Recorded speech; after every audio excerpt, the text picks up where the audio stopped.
우리는 2달 전부터 위기를 기다렸고 2주 전에 미국의 신용등급 강등, 지난주부터 나온 애플의 추세 전환, 하락으로 추세가 전환됐죠, 애플이. 그리고 이제 또 나왔어. 중국 부동산 디폴트. 뭐 계속 얘기를 2달 전부터 했지만 이 뉴스는 원래 작년부터 있었던 거예요. 근데 유동성이 풀리고 장세가 올라가는 장세에서는 그냥 넘어가. 하지만 지금 장세는 이거 읽어보면은 현 시장은 뭐가 하나라도 터지면 무너질 수 있는 시장이라 그랬죠. 그리고 악재를 민감하게 받아들이는 시장으로 변하는 구간이다. 이게 중요한 거예요. 지금 그 구간이고 이런 게 이제 하나하나씩 매주 나오고 있잖아요, 지금. 미국 신용등급 강등, 애플의 장기 추세를 깼어, 지금, 애플이. 그리고 지금 중국 부동산 위기 나왔죠? 주식을 하는 데 있어서 이 시장에서 돈을 버느냐 못 버느냐는 이런 구간을 미리 알고 준비를 하느냐 안 하느냐. 이거에 달려있다고 했죠. 제가. 다시 한번 정리해서 얘기를 하면은 우리는 2달 전부터 이제 기다렸잖아, 위기를. 근데 지금 주식을 막 엄청 갖고 있는 사람들이 많을 거야. 이미 시장 추세가 지금 꺾였다고. 조정 구간인데 지금도 이게 설마 더 많이 빠지겠어? 내가 이렇게 많이 샀을 때 빠지겠어? 이렇게 생각하는 사람들, 그런 사람들은 지금 한두 달 뒤에 엄청 큰 위기 후회를 인생에서 엄청 큰 후회를 할 수 있고 2022년의 어떤 재림성에 지금 준비를 한 사람들은 인생을 도약하는 기회를 맞이할 수 있다라고 우리가 이제 이 시점을 준비를 한 거잖아요. 근데 지금 2주 전부터 미국 신용등급 강등, 애플 추세 전환, 그리고 이제 부동산 위기까지. 부동산 위기 요게 뉴스가 내 생각보다 좀 빨리 나왔는데 저는 사실 일본의 위기를 기다리고 있거든요, 지금. 일본에서 뭐가 나올 것이라는 확률을 굉장히 높게 보고 있어요, 저는 사실. 뭐 운용사들 쪽에서도 그걸 기출을 주목하고 있고 아직 안 나왔단 말이에요. 뉴스는 항상 후행성이라 나오면 이미 늦어. 내가 봤을 땐 우리나라 코스피가 2,500을 깨는 구간에서 나오지 않을까. 2,500을 깨면 급락이거든요. 근데 일본의 악재성 뉴스가 그때 나오면 주식을 들고 있는 사람들은 2,500이 지난주에 이제 방송에서 얘기를 했지만 2,500을 깨는 동시에 손을 쓸 수가 없는 상황이 와요. 아, 이거 벌써 30-40% 물렸는데 그냥 갖고 가자. 이런 상황이 온다고. 그거를 손절을 하는 데 있어서는 아마 다음 주가 나는 마지막 기회일 것이다. 이렇게 생각이 들거든요. 다음 주에 손절을 못하면 이제 1년 이상 장초 가야 돼. 예, 물리면. 운이 좋아서 좀 돈이 몰리는 섹터를 그런 거를 고점에서 물렸다. 그러면 기회를 주겠지, 나올 기회를. 이제 더 확실해진 거야. 지난주에 내가 그랬죠? 확정됐다 그랬어요. 이제 더 확실해졌어. 완전히 100%야, 100%. 위기 100%. 지금 은행의 부도설이나 일본의 엔화가 지금 문제가 많아요. 그래서 거기서 터질 수 있는 게 되게 많이 요소가 지금 있고, 정말 특단의 조치, 뭐 이런 걸 선제 조치를 안 한다 그러면은, 일본은 한번 굉장히 큰 위기가 이제 올 것 같아요. 그게 뭐가 될지, 어디서부터 터질지 모르겠어요. 예, 지금 중국 이것도 도미노로 무너진다고 하잖아요. 중국이 무너지면은 뭐, 우리나라가 제일 많이 수출하는 나라가 중국이고, 전 세계에서 많은 인구로 많은 소비 그리고 많은 원자재 취급하고 있는 나라가 중국이잖아요. 근데 그 바란스가 깨져버린다고. 그러면 당연히 증시는 폭락하는 거야. 근데 내가 생각했던 것보다 어쩌면 좀 더 빨리 올 수 있겠다. 9월 초가 아니라 8월 말에 올 수도 있겠다 이거죠, 지금. 그러니까 9월 초가 유력할 것으로 보는데 지금 어쨌든 뭐 구독자분들은 월요일 날부터 우리나라 시장 많이 빠질 수 있거든요, 내일부터. 미국도 빠졌고 지금. 그리고 저번 주에 의외로 많이 안 빠졌어, 우리나라가. 미국에 반해서. 뭐 오른 게 없어서 그럴 수 있겠는데, 금요일 날 방송에서 얘기했던 에코프로 하락 시 코스닥 시장 급락에 이어서 코스닥 종목들 신용 반대 매매 그게 아마 다음 주에 나올 것 같네. 우리 위기를 준비한 승리한 거죠 또 2021년에 이어서 위기를 준비 안 한 사람은 대가를 치르겠죠. 그리고 요거는 내가 자료를 준비한 게 아니어가지고 그냥 한번 보세요. 이게 AI나 비트코인에 대한 이런 어떤 새로운 산업에 대해서 연준이 개입한다라는 내용이에요. 우리는 뉴스 해석을 어떻게 하냐.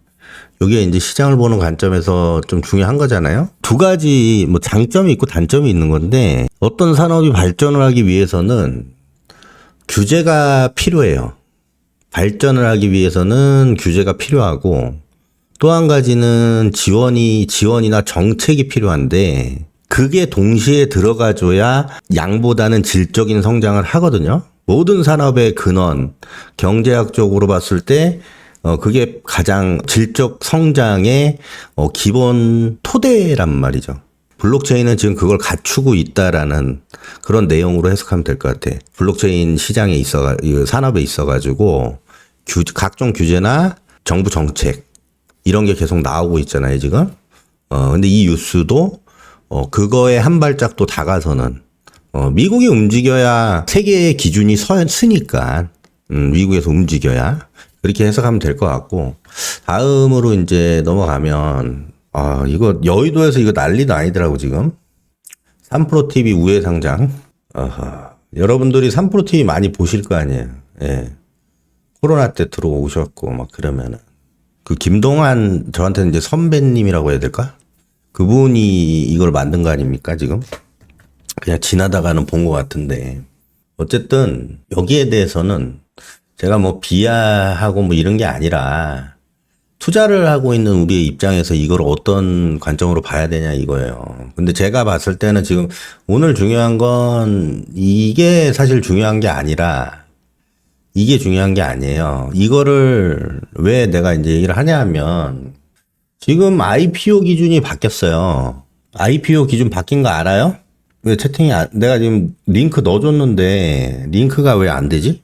링크가 안 되네. IPO 기준이 바뀌었어요. 6월 26일인가?부터 바뀌었어요. 최근에 상장한 것들은 따상이 아니고 첫날에 호가 기준이 바뀌었다는 거야. 첫날에 최대 수익이 나면은 공모가 기준으로 260%까지 수익이 날 수 있었거든요. 이게 좀 중요한 거예요. 260%까지 수익이 날 수 있었어.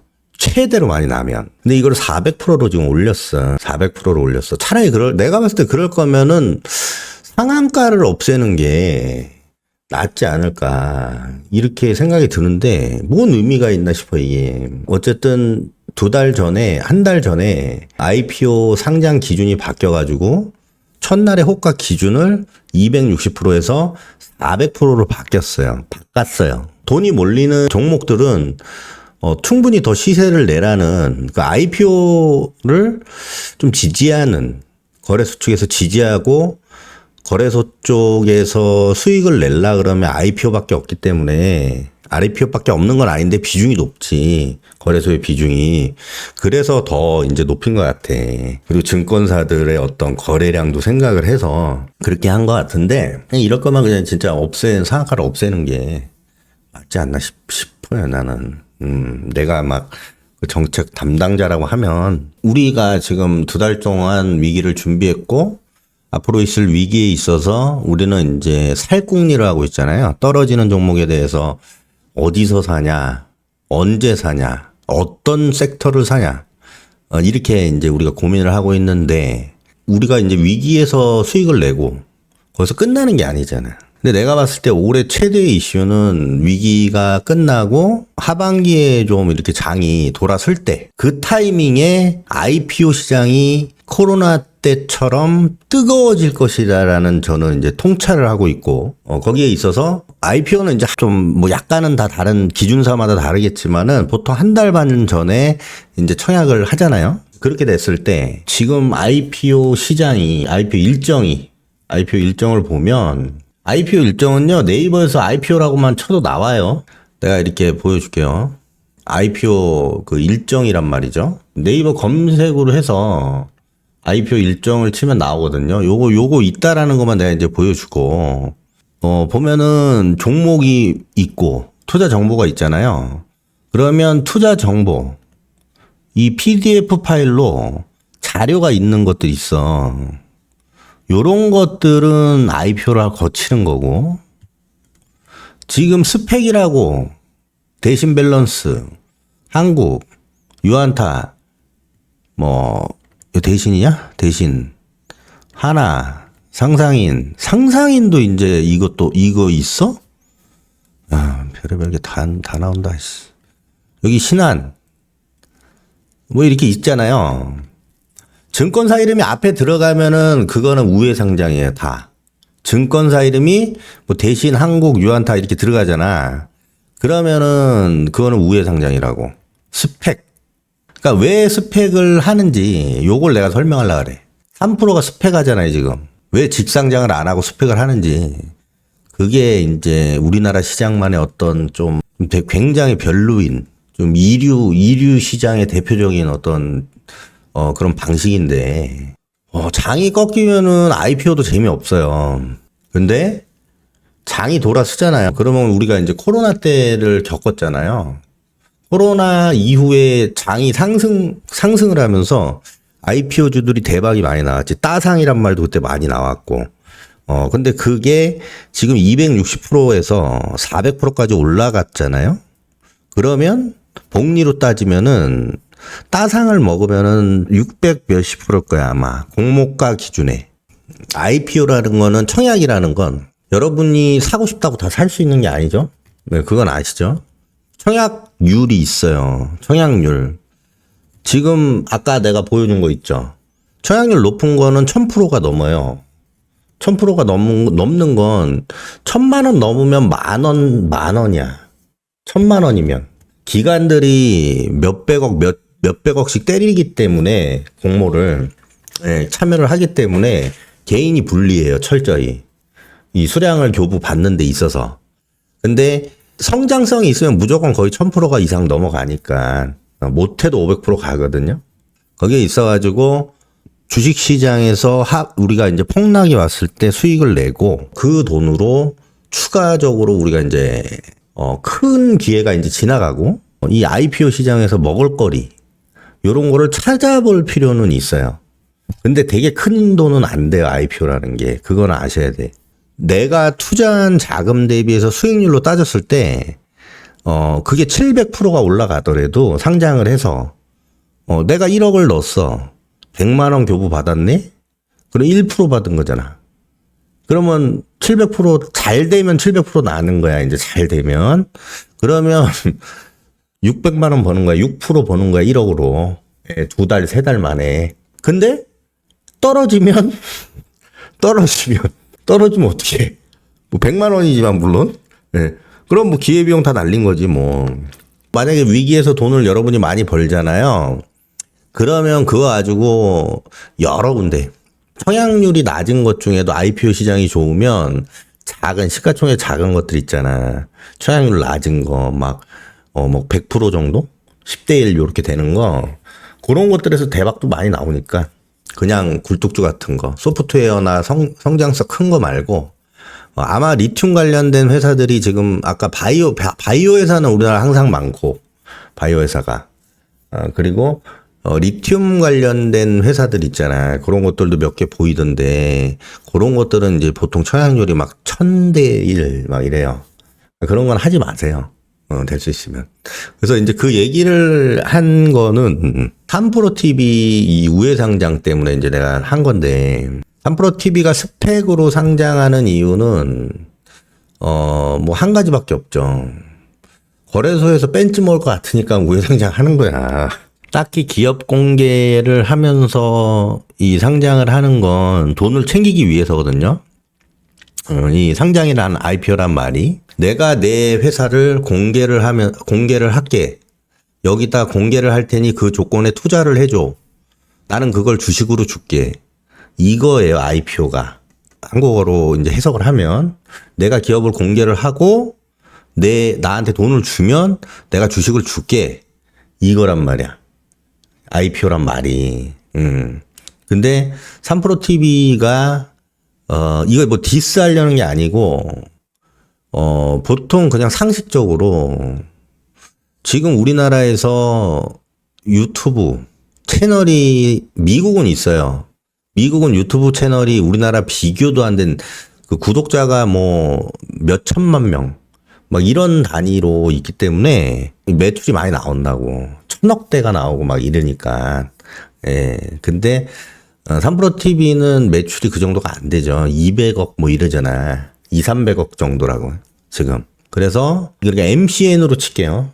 국내 MCN이라는 이 산업이 2, 3년 전에 막 유행을 하고 아프리카 TV, 뭐 유튜브가 많이 이제 활성화되면서 2, 3 코로나 끝나고 이제 MCN 회사들이 많이 주구장창 생겨났어요.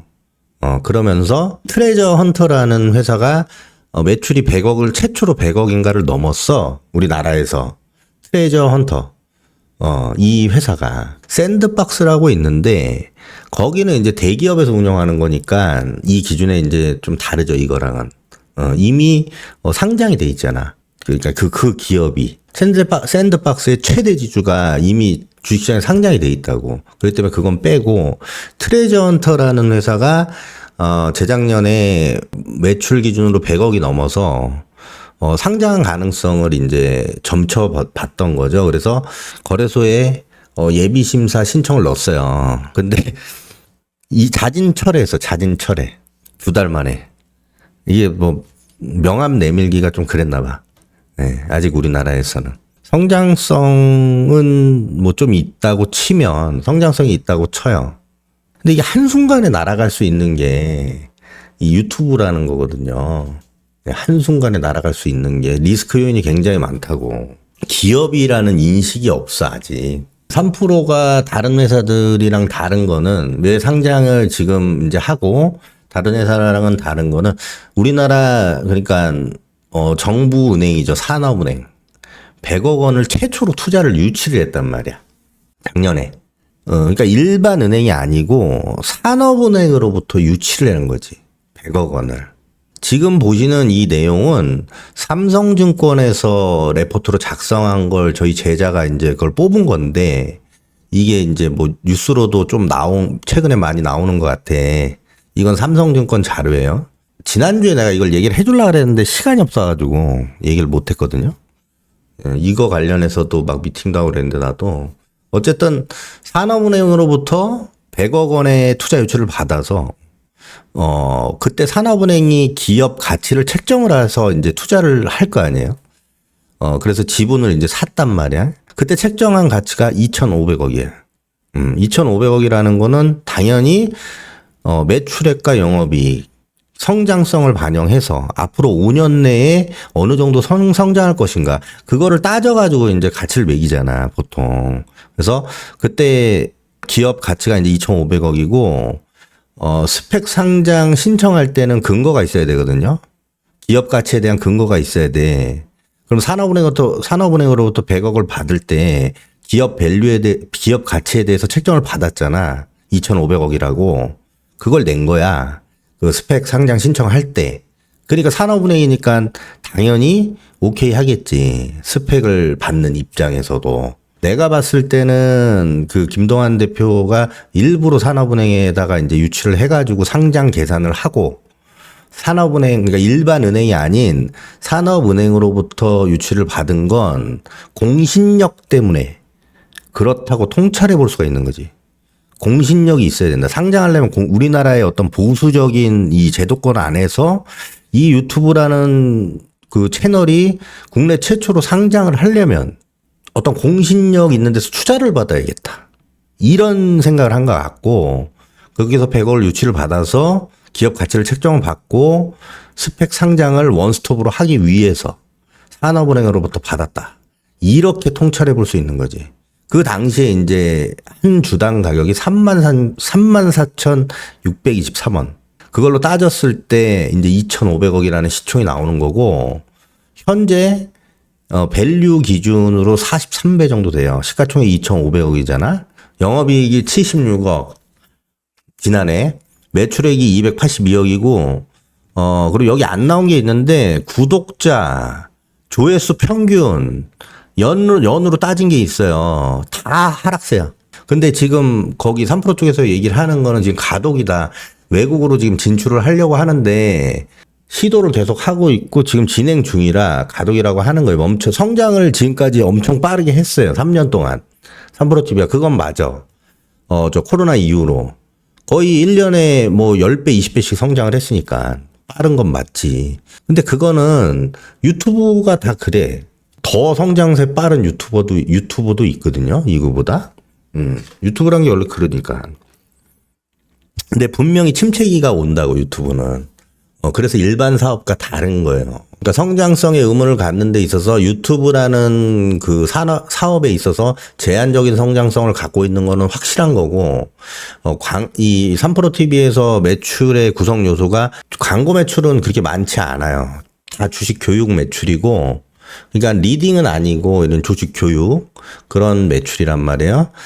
그리고 변수는 상장을 하는 이유 중에 가장 큰 이유가 이제 이거예요.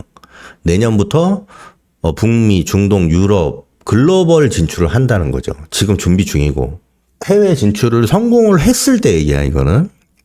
24년에 영업이익이 147억. 지금에서 2배를 예상을 하고 있고, 내년에 25년에 3배 예상하고 있고, 26년에 4.5배 예상하고 있고, 27년에 8배 예상하고 있고, 그리고 이제 그 이듬해에 15배까지 이제 성장할 수 있다라는 근거? 뭐 그런 걸 뭐 나름 여기서 계산을 했겠지. 증권사에서도. 그래서 이렇게 나온 건데, 예상 매출의 대부분이 이제 교육 사업이고, 근데 이거는 가능할 확률이 일반 우리가 이제 네이버 같은 데 들어가면 기업들 그 영업이익을 뽑잖아요. 네이버 증권사에서 뽑잖아. 그거랑 좀 의미가 달라요. 이거는. 지금 해외 진출을 아직 안 했잖아. 이게 말 그대로 캐파 아니야. 교육 사업에. 교육 사업에 있어서 캐파라는 거는 인구가 많은데 얘기하는 거 아니에요. 인구가 많은데. 저도 이 베트남 쪽에 그 주식 교육 이런 제안을 받은 적이 있어요. 3, 4년 전에. 베트남 쪽에 이제 같이 제 친구가 뭐 그쪽에서 뭘 해가지고 그쪽이 주식 붐이 일어가지고 그쪽에서 이제 제안을 받은 적이 있거든요. 이거 영상을 해서 베트남 쪽에 베트남은 유튜브 말고 다른 게 있더라고. 근데 이게 될 줄 안 될 줄 모른다는 게 함정이지. 그리고 예상 매출이 대부분 교육 사업이고. 이게 아직 실행이 안 된 거니까 통할까라는 의문이 있는 거고, 그리고 지금 똑같은 섹터, 같은 계열이 한국경제TV가 상장이 돼 있잖아요, 지금. 거기 보면은 전문가들 해가지고 약간 리딩 해주면서 돈 받으면 그걸 매출로 잡거든요. 그리고 방송 송출 광고료, 그것도 이제 매출을 잡아요. 근데 그게 지금 시가총액이 1,000억 좀 넘을 거야. 예. 그리고 밸류가 14배라는 거지. 그거보다도 비싸잖아, 지금. 3프로TV는 이제 해외 진출을 한다는 게 이제 이게 되면 이제 가능성이 좀 있는 거고, 아니면은 사실 걱정이 좀 되죠. 예. 해외 진출을 아직 안 했고, 해외 진출을 해서 잘 돼야 이 정도기 때문에 직상장을 할 수가 없었던 거죠, 결론은. 직상장을 해도 시간이 오래 걸리고, 그래서 저는 책상장이 되고, 뭐, 진행은 될 거라고 보는데, 여기는 투자할 판단은 본인에게 있습니다예요. 근데 제 개인적인 의견은 굳이, 이거를 스펙으로 상장을 해서, 이거를 뭐, 해야 되나, 뭐, 이런 생각이 좀 드네. 이제 뭐, 디스하는 건 아니고, 업계 이 선배인데, 어쨌든 그래요. 네. IPO 기준 바뀌는 거를 뉴스에 찾아보시면 나올 거예요. IPO 기준이 내가 아까 얘기했잖아요. 그 260% 최대, 호가 기준이 상장 첫날에 260%. 근데 지금 400%로 바뀌었고 이미. 근데 지금 시장이 안 좋기 때문에 상승 속도가 없어요. 왜냐하면 그게 동시호가 때 높은 가격으로 올라서 시작해야 돼. 그래야지 400%까지 올라갈 수 있거든요. 네, 동시 호가 때. 지금은 신규주 지금 파두라고 있어요. 파두. 신규주 중에 파두라고 있거든요. 그게 좀 뭐 좋네 왔잖아 뭐 그래요. 그래서 좀 높게 상장했어요 이게. 상장 그 혜택을 좀 받거든요. 이게 파두인데 좀 높게 시작했어요 이게. 상장 첫날에. 시가총액도 적자 회사인데 작년에 흑자내 15억. 15억. 많이 벌었네 15억. 15억인데 1조? 저는 안 해요 이런 거. 저는 안 해요. 예. 장이 좋았으면 조금 더 갈 수도 있었을 것 같아 이게 성장성은 확실히 있죠 이게 회사 자체가. 근데 해도 너무하다 밸류에이션이. 매출이 2021년에 50억 나왔어요. 50억. 네, 50억 나왔다고. 그리고 지금 상장하면서 땡긴 돈 때문에 엄청 땡겼겠는데 돈을 1조면은 IPO로 대주주 지분이 얼마 되나 보자. 대주주 지분이 28%밖에 없네. 도대체 몇 프로를 푼 거야? 뭐 한 4, 5천억 땡겼겠구만 상장하면서. 부채가 지금 21년에 1800% 상장하면서 IPO 받으면서 확 줄었지 지금 부채가. 뭐야 이거? 10,000%? 100,000%? 자본 유보율이 마이너스 10만 프로가 넘었었어. 근데 플러스 700%로 IPO 이후에 돌아섰네. 재정에 뭐 이제 문제는 없죠. 당연히 IPO를 했으니까. 예, 재정에 문제는 없고 기존 주식수에서 IPO 하면서 1.7배 70%를 더 찍어냈고 그러면 한 4, 5천억 최소한 땡겼겠네. 중요한 거는 아까도 잠깐 얘기를 했지만 악재는 하락장 내려가는 돈의 유동성 흡수 기간 하락장에서 나오면 그게 이제 악재가 되는 거고 평상시에 나오면 그게 악재가 안 돼요. 뉴스는 거들 뿐. 쉽게 얘기하면 뉴스는 거들 뿐이다. 시장 방향은 돈의 힘이 결정하는 거지 뉴스가 결정하는 게 아니고 애플이 10% 빠졌다 그래서 그걸 크게 생각 안 할 수도 있어. 삼성전자 하나가 날아갔다고. 7일 동안. 얼마나 많은 사람이 매도를 했으면 그렇게 날아갔겠어. 그걸 생각해야지. 예. 근데 미국 신용등급 강등한 이후로 날아간 거죠. 그리고 지금 중국 문제 또 나왔고. 그러니까 여러분들은 진짜 내가 그때 구독자 얘기를 했지만은 미련 갖지 말고 방향 이미 나왔고 여러 근거들 나왔고 인정하기 싫겠지만은 인정을 해야 돼요. 이 시장에서 인정 안 하면은 돈을 못 버는 거니까 내가 산 타이밍이 잘못됐구나 이걸 인정을 해야 돼. 저희도 지금 포트폴리오 자체가 기존에 끌고 왔던 거를 대부분 매도하고 단기 트레이딩만 운영을 하거든요. 짧게 예, 단기적으로만. 저희 같이 전업을 하고 운영을 하는 사람들도 그렇게 하는데 여러분들이 어떤 정보와 어떤 근거로 지금 주식을 갖고 있냐 이거죠. 내 말은. 힘들게 번 돈을 어떻게 될지도 모르는 이 시장에 아무 근거 없이 이렇게 갖고 있냐 이거예요.